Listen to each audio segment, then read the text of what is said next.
বিএনপির স্থায়ী কমিটির সদস্য নজরুল ইসলাম খান বলেছেন, কারচুপি করে কেউ যেন নির্বাচনে জয়ী হতে না পারে সে বিষয়ে গণমাধ্যমকে সোচ্চার ভূমিকা রাখতে হবে। দলের সিনিয়র যুগ্ম মহাসচিব রুহুল কবির রিজভী বলেছেন, নিরাপত্তা বাহিনীর সাথে একটি দলের প্রার্থীর আচরণ ফ্যাসিবাদী আচরণের বহিঃপ্রকাশ। নাজিব বেগ জানাচ্ছেন।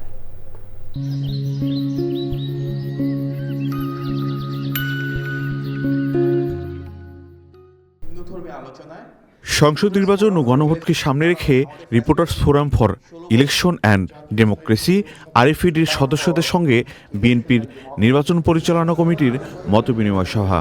বিভিন্ন সময় দায়িত্ব পালনে প্রতিবন্ধকতার কথা তুলে ধরেন গণমাধ্যম কর্মীরা। ধরনের নির্যাতন নিপীড়নের মধ্যে দিয়ে আমরা সাংবাদিকতা করেছি। বিগত সময় বলা যায় যে আমাদের সাংবাদিকতাটা ছিল অত্যন্ত কঠিন কাজ। তার ভিতরেও আমরা চেষ্টা করেছি সঠিক তথ্য সংগ্রহ করার জন্য, প্রকাশ করার জন্য। গণমাধ্যম কর্মী আছেন, তারা যেন তাদের পেশাগত দায়িত্ব পালনটি নির্বিঘ্নে করতে পারেন, তারা যেন ভোট কেন্দ্রে গিয়ে আক্রান্ত না হন। কোনো দলের পক্ষে নয়, সুষ্ঠু নির্বাচনের জন্য সাংবাদিকদের কাজ করার আহ্বান জানান বিএনপির স্থায়ী কমিটির এই সদস্য।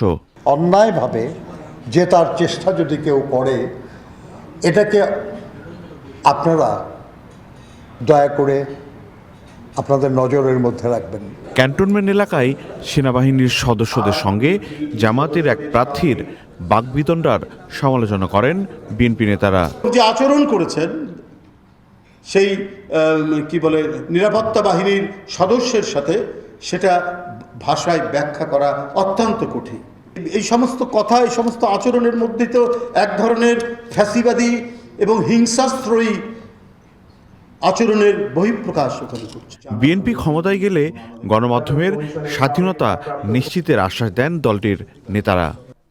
নাজিব বেগ, চ্যানেল আই, ঢাকা।